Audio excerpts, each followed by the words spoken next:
Ciao e bentornati. Welcome back to PILLOLE D'ITALIANO. Today's episode number 97, a grande richiesta è sui pronomi personali. So I am going to talk about personal pronouns. Of course, this is a very vast topic, and as usual, I'll try to break it down in easily digestible chunks, little pills if you want. I'll try to make this topic as painless as possible and as fun as possible. And of course, today I'm only going to cover a little sliver of the topic because it's kind of vast and I don't want to overwhelm you. So this will belong to a playlist, a series of episodes that I will be releasing about personal pronouns, and we'll try and look at them from very different angles. And I'll also be asking you to help me out. Give me a sense of where you're at and your level of understanding. The best way of doing it is to use the comment section below, not simply to ask questions, but also to practice and create sentences so that I can give you feedback, but I can also see where you're at and then tailor the following episode to try and address some of the most common mistakes. How are we going to open this Italian personal pronoun bonanza today? I think that a very good starting point will be to try and mark and make clear the separation between indirect personal pronouns and personal pronouns that are used with reflexive verbs. This might just mean something to you right now or nothing at all because maybe you're not comfortable using grammatical terminology. So let me give you an example right away. Mi piace la pizza is a type of sentence where I am using an indirect personal pronoun because when I say mi piace la pizza, I'm literally saying, to me, it pleases the pizza. Mi is that indirect personal pronoun because I'm saying to me.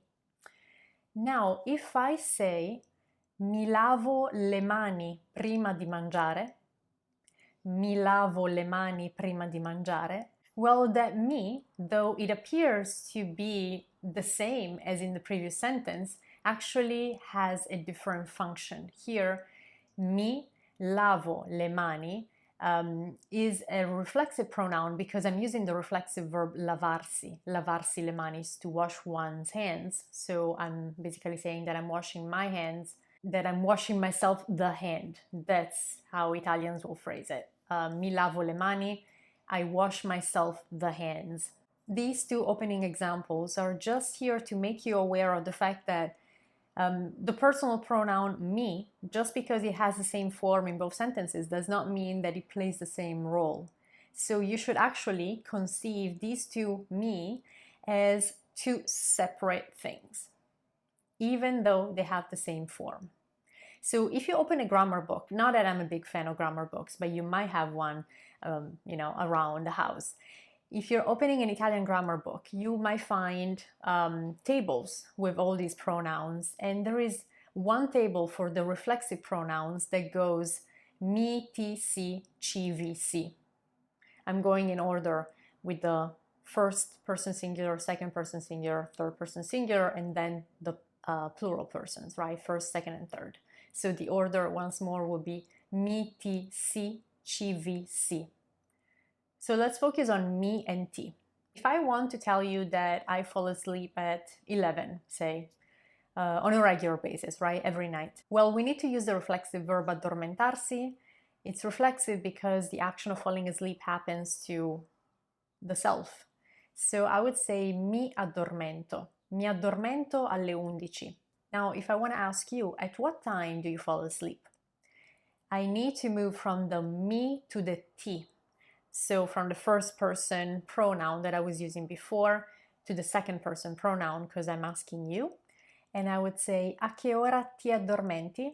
A che ora ti addormenti? So me and ti, in this case, because I'm using a reflexive verb, are reflexive pronouns.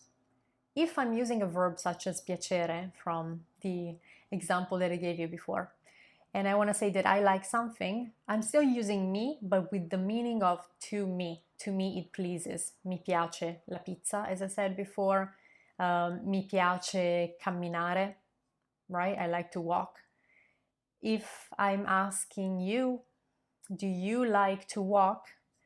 Then I'm not using the me, I'm using the ti. Does it please you? to you, does it please to walk? Ti piace camminare? Or maybe I'm wondering if you like pizza. Ti piace la pizza?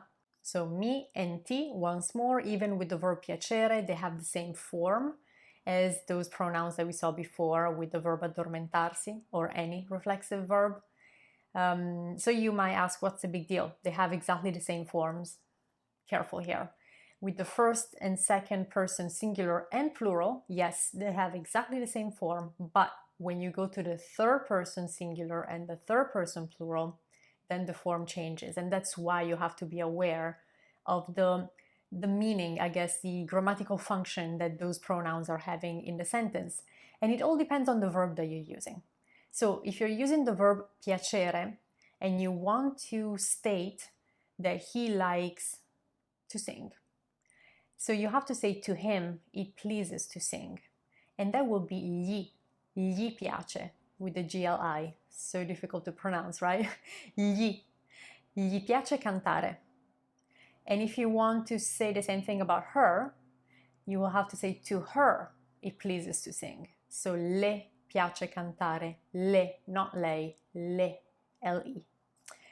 So you see how you have gli and le, meaning to him and to her, when you're using the verb piacere. If you're using a reflexive verb, if you want to say that he wakes up at 7, so we need to use the reflexive verb svegliarsi to wake oneself up, and to say that he wakes himself up at 7, you will have to say si sveglia alle 7. So you see how himself is a different form than to him or to her. Si sveglia alle 7. And by the way, si sveglia alle 7, it's also good for her. She wakes herself up, because himself and herself with these reflexive verbs actually has the same form, si. And the same form si also works for themselves. If you're talking about two people who wake up at 7, then you would say si svegliano alle 7. Si svegliano alle 7. What happens when two people like to run, for example? You know, there are those crazy people out there. I don't really like to run. Non mi piace correre. But if I'm talking about two people who love to run, I have to say that to them, it pleases to run. And to them is a loro. A loro piace correre. A loro piace correre. Now, colloquially, and you might have heard this already, oftentimes people in Italy simply say gli piace correre with the GLI that we love pronunciation-wise. So Italians might say gli piace correre, also talking about a plurality of people. To them, it pleases to run. We might tend to use the same gli that we use for to him. Technically, you should say a loro, but if you slip and say gli piace correre, talking about multiple people, that's also accepted. Anyway, you see how the pronoun is going to be different from that si that we saw before, used with reflexive verbs. So to sum it up, what I would love for you to get out of this lesson is this essential distinction in meaning, in grammatical function that these personal pronouns play. And it all depends on the verb that you're using. So with any reflexive verb, you will always and only find these following pronouns: mi, ti, si, ci, vi, and si. That's it. There are no other options. With verbs such as piacere or mancare, verbs that require that indirect personal pronoun, you will find mi, ti, gli, or le, ci, vi, and a loro. And these are the only options. So I would love for you to never get confused again about si piace or gli piace. Because when you're using si, now you're making that verb reflexive, and if you say si piace, you're basically saying that he likes himself. Nothing bad with that, if that's what you mean. But if what you meant is he likes something, then you have to say gli piace, because it's to him that it pleases that thing. I'll leave it at that for today. use the comment section below, communicate with me, let me know, was this clear? Is your head exploding? You need to rewatch the video a couple of times, it's also okay. Practice, create your own sentences, apply these concepts, work it out, try to chew and digest this pill, because this is a big one. And you can pick among the gazillion reflexive verbs that Italian language has to practice your reflexive pronouns. And you can use piacere and mancare to practice those indirect personal pronouns.